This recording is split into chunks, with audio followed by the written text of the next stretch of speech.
اعوذ باللہ من الشیطان اللعین الرجیم بسم اللہ الرحمن الرحیم قال اللہ تبارک و تعالی فی کتابہ المجید لیلۃ القدر خیر من الف شہر۔ ناظرین کرام، شب قدر اللہ تبارک و تعالی کی وہ سب سے بڑی نعمت ہے جو رمضان المبارک کی تمام تر زحمتوں اور تمام تر محنتوں کا نچوڑ بھی ہے، اور اللہ کی بارگاہ میں اپنی حاضری کو قبول کروانے اور اپنی زندگی کو نکھارنے اور اگلے پورے سال کے لیے اللہ کی بارگاہ سے روزی لینے کا ذریعہ بھی ہے۔ شب قدر انسان اور رب کے درمیان وہ رسی ہے جس کا ایک سرا انسان کے ہاتھ میں ہے اور دوسرا سرا رب کائنات کے ہاتھ میں ہے۔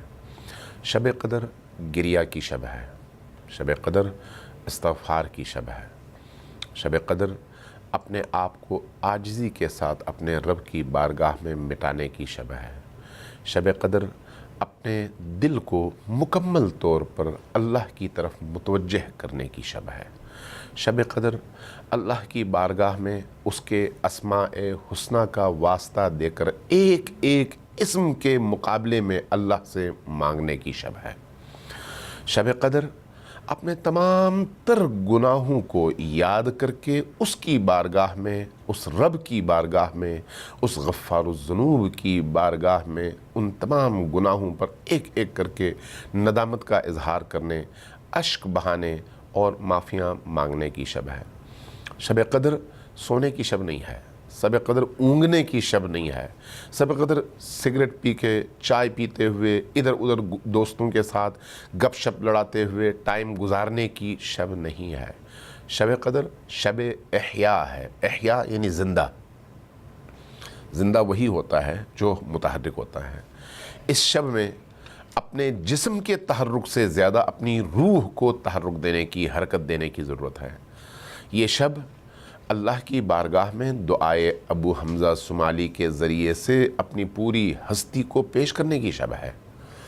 یہ شب مناجات شعبانیہ کے ذریعے سے، مناجات امیر المؤمنین کے ذریعے سے اور اسی طرح سے دعائے افتتاح کے ذریعے سے، امیر المؤمنین کی مختلف مناجاتوں کے ذریعے سے، امام زین العابدین علیہ السلام کی مناجاتوں کے ذریعے سے، قرآن کریم کی تلاوت کے ذریعے سے، تسبیح ہاتھ میں لے کر مسلسل استغفار کرنے کے ذریعے سے، قرآن کریم کی مختلف صورتوں اور مختلف آیات کی تلاوت کے ذریعے سے اللہ اور اپنے درمیان موجود فاصلوں کو مٹانے اور اس مادی دنیا سے عروج حاصل کر کے، پرواز کر کے اس ہستی کی بارگاہ میں اپنی روح کو حاضر کرنے کی شب ہے۔ شب قدر 1000 مہینوں سے بہتر اسی لیے قرار دی گئی ہے، 80 سال سے زیادہ اہم اسی لیے قرار دی گئی ہے کہ اس شب میں آپ کا ایک ایک لمحہ آپ کی پوری زندگی سنوارنے کا باعث بن سکتا ہے۔ رحمت کے سارے دروازے اس شب میں کھلے ہوتے ہیں اور اللہ اپنے بندوں کا انتظار کر رہا ہوتا ہے۔ یہ شب ایسی شب ہے جس میں میرے، آپ کے، ہم سب کے اعمال ہمارے وقت کی حجت کے سامنے پیش کیے جاتے ہیں۔ وقت کی حجت وہ امام ہے، وہ قطب ہے، وہ ہستی ہے جس کے ذریعے سے اللہ تبارک و تعالی کائنات کی تمام موجودات اور مخلوقات کو روزی فراہم کرتا ہے۔ یہ شب شب امام زمان ہے، یہ شب شب امام وقت ہے۔ اس لیے فرشتے نازل ہوتے ہیں۔ ہم جب قرآن کریم میں پڑھتے ہیں انا انزلناہ فی لیلۃ القدر وما ادراک ما لیلۃ القدر لیلۃ القدر خیر من الف شہر، تو یہاں تک کا حصہ جو ہے نبی کریم کے حوالے سے ہے۔ ہم نے اس رات میں قرآن کریم نازل کی، تم کیا جانو شب قدر کیا ہے؟ لیلۃ القدر خیر من الف شہر، 1000 مہینوں سے بہتر شب ہے۔ آگے کیا ہے؟ آگے یہ ہے کہ یہ وہ رات ہے جس میں فرشتے نازل ہوتے ہیں۔ جب نبی کریم موجود تھے اپنے اس جسمانی کیفیت کے ساتھ، آپ نے ابھی پردہ انسانوں کی نگاہوں کے سامنے سے پردہ نہیں فرمایا تھا، تو اس وقت یہ فرشتے نبی کریم پر نازل ہوتے تھے۔ آج کہاں پر ہیں؟ آج نبی کریم کے بعد کی ان حجتوں پر نازل ہوتے ہیں، جو حجتیں، جو دلیلیں، جو ہستیاں اللہ اور اس کی مخلوق کے درمیان واسطہ یہ فیض ہیں۔ آج امام زمان پر نازل ہوتے ہیں یہ فرشتے اور ہمارے اعمال نامے لے کر آتے ہیں۔ آج کی رات یعنی شب قدر میں جو کچھ آپ مانگتے ہیں وہ سب کچھ اللہ تبارک و تعالی وقت کے امام کے طفیل، وقت کے امام کی برکت سے مجھے اور آپ کو عطا کرتا ہے۔ یہ عطا کی رات ہے۔ آپ دیکھیے سمندر سے آپ ایک بالٹی پانی نکال لیں یا ایک ٹینکر پانی نکال لیں، سمندر کو کوئی فرق نہیں پڑتا، آپ کے لیے وہ بہت کچھ ہے۔ اللہ کی رحمتوں کا ایک بے کراں سمندر ہے، اس سمندر میں سے اللہ کو دیتے ہوئے کوئی اس کا کچھ نہیں جاتا۔ ہم میں ظرفیت ہونی چاہیے، ہمارا برتن اتنا بڑا ہونا چاہیے کہ ہم لے سکیں، ہمارا دل اتنا پاکیزہ ہونا چاہیے کہ ہم وصول کر سکیں۔ یہ شب لینے کی شب ہے، وصول کرنے کی شب ہے۔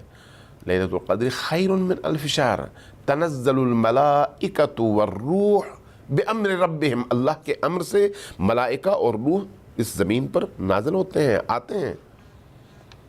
من کل امر، انسان کی زندگی سے متعلق تمام امور لے کر آتے ہیں، تمام امور لے کر، یعنی انسان کی زندگی میں اس کی سانسیں، اس کی صحت، اس کی روزی، اس کی عمر، اس کی زندگی کی برکتیں، اس کا مال، اس کے بچے، اس کی زندگی سے متعلق تمام کے تمام امور، الف سے لے کر یہ تک، اے سے لے کر زیڈ تک، سب کی سب چیزیں اس رات میں فرشتے لے کر آتے ہیں اور اس انسان کی تقدیر میں لکھ دیتے ہیں۔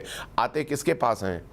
اس کے پاس جو واسطہ یہ فیض ہے اہل زمین اور اہل آسمان کے درمیان، مخلوق اور خدا کے درمیان۔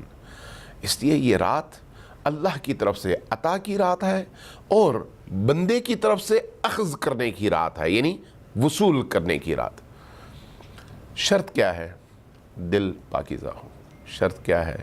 خضوع اور خشوع کے ساتھ انسان اللہ کی بارگاہ میں جائے۔ شرط کیا ہے؟ چند قطرے آنسوں کے بہا کر جائے۔ شرط کیا ہے؟ استغفار کے ساتھ جائے۔ شرط کیا ہے؟ اللہ تبارک و تعالیٰ سے عہد کر کے جائے کہ ماضی کے گناہوں کا میں دوبارہ ارتکاب نہیں کروں گا اور مستقبل میں تیرا عبد بن کر رہوں گا، تیرا بندہ بن کر رہوں گا۔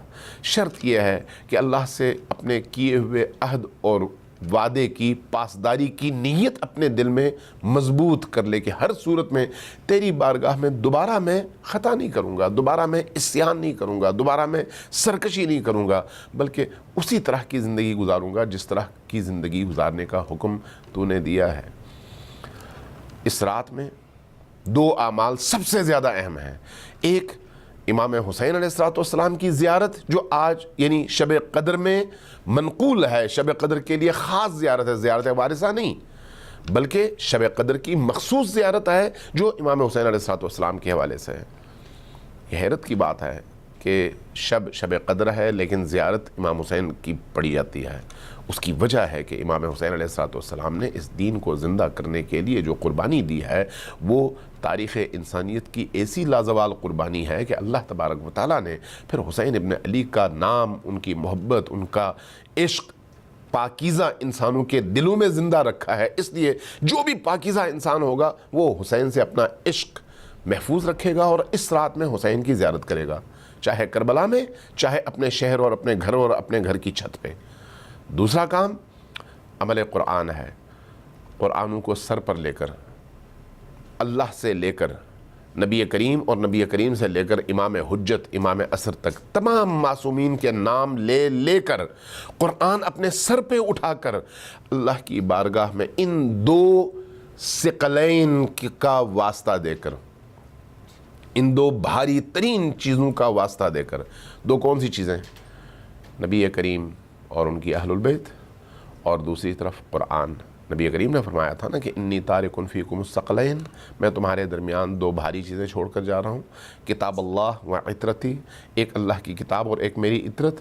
تو شب قدر میں انسان کتاب اللہ کو ایک ہاتھ میں اٹھاتا ہے اور اپنے سر پہ اٹھاتا ہے، اور اطرت میں سے ہر فرد کا نام زبان پر لیتا ہے، 10 دفعہ ان کا نام زبان پر لے کر اللہ کو اس ہستی کے اس پاکیزہ نام کا واسطہ دیتا ہے، بک یا اللہ 10 مرتبہ، بمحمد 10 مرتبہ، بعلی 10 مرتبہ، بفاطمہ 10 مرتبہ، بالحسن 10 مرتبہ، بالحسین 10 مرتبہ، بعلی ابن الحسین 10 مرتبہ، بمحمد ابن علی 10 مرتبہ، بجعفر ابن محمد 10 مرتبہ، بموسیٰ ابن جعفر 10 مرتبہ، بعلی ابن موسیٰ 10 مرتبہ، بمحمد ابن علی 10 مرتبہ، بعلی ابن محمد 10 مرتبہ، بالحسن ابن علی 10 مرتبہ، اور بالحجہ یعنی امام عصر 10 مرتبہ۔ ان تمام شخصیات اور ہستیوں کے نام 10 دفعہ لے کر اللہ کی بارگاہ میں اس کو ان کا واسطہ دیتا ہے، پھر اپنی دعا مانگتا ہے۔ یقین جانیے جب انسان اس طرح سے اپنے تمام گناہوں پر ندامت کے ساتھ اللہ کی بارگاہ میں حاضر ہو کر ان 2 گراں قدر ترین چیزوں کا واسطہ دے کر اللہ سے مانگتا ہے، تو اللہ تبارک و تعالیٰ اس شب رحمت میں اس انسان پر اپنی رحمتوں کا سایہ فرماتا ہے، اس کی تقدیر بدل دیتا ہے، اس کی دعا مستجاب فرماتا ہے، اس کی روح میں پاکیزگی عطا کرتا ہے، اس کی روح کو روشنی اور نور عطا کرتا ہے، اور اس کی دنیا بدل دیتا ہے، اور اس کی جو خواہش ہوتی ہے وہ پورا کرتا ہے۔ ایسے موقع پر اپنے یمنی مؤمنین کو نہ بھولیے، سیریا کے مظلومین کو نہ بھولیے، فلسطین کے مظلوموں کو نہ بھولیے، ضرور ان کے لیے دعا کیجئے، اسرائیل اور صہیونیت اور عالمی استکبار کے خلاف۔ قطیف کے مؤمنین کو نہ بھولیے، ان کے لیے دعا کیجئے، اللہ تبارک و تعالیٰ ان کی سنے اور ظالم حکمرانوں سے اور ان کے مظالم سے ان کو نجات عطا فرمائے۔ کشمیر کے ان مجبور، آزادی پسند، حریت پسند، بے گناہ لیکن آزادی کے لیے جد و جہد کرنے والے ان مجاہدوں کو اور کشمیری ماؤں بہنوں بیٹیوں کو نہ بھولیے جو روز و شب ظلم کی چکی میں پس رہے ہیں۔ فلسطینیوں کو نہ بھولیے، یمنیوں کو نہ بھولیے، عراقی مظلوموں کو نہ بھولیے، اسی طرح سے ظالموں کو بھی فراموش نہ کریں۔ نہ اسرائیل کو فراموش کریں، نہ امریکہ کو فراموش کریں، نہ ان عرب حکمرانوں کو فراموش کریں جو شراب و کباب کے نشے میں مست تمام دنیا کی ظالم طاقتوں کا آلے کار بن کر مسلمانوں کو اپنے دولت کے زوم میں پیس رہے ہیں اور ان کے بچوں کے چیتھڑے اڑا رہے ہیں۔ داعش کو نہ بھولیے، ان کے لیے دعا کیجئے کہ اللہ ان کو جلد از جلد نابود کرے۔ اسی طرح سے وہ تمام گروپس جو انسانی معاشرے میں تباہی پھیلاتے ہیں اور انسانی معاشروں کو فساد کی طرف، دہشت گردی کی طرف لے جاتے ہیں، ان کو نہ بھولیے، ان کے لیے ضرور بد دعا کریں۔ ساتھ میں مظلوم کو ہمیشہ یاد رکھیں، چاہے وہ فلسطین کا مظلوم ہے، چاہے وہ بحرین کا مظلوم ہے، یمن کا مظلوم ہے، عراق کا مظلوم ہے، پاکستان کا مظلوم ہے، افغانستان کا مظلوم ہے، کشمیر کا مظلوم ہے، یا نائجیریا کا مظلوم ہے۔ دنیا میں جہاں جہاں ظلم ہو رہا ہے اس ظلم کو ضرور یاد رکھیں، ظالموں کو یاد رکھیں اور مظلوموں کو یاد رکھیں۔ ظالموں کے لیے بد دعا کریں، مظلوموں کے لیے دعا کریں، اور انہی دعاؤں کے طفیل انشاءاللہ تعالی اللہ آپ کو، ہم کو مجاہدوں کے ساتھ محشور فرمائے گا اور ہمارے گناہوں کی بھی مغفرت فرمائے گا۔ رب کائنات سے اس دعا کے ساتھ کہ اللہ تبارک و تعالی شب قدر کی برکتوں سے ہم سب کو مستفید ہونے کی توفیق عطا فرمائے۔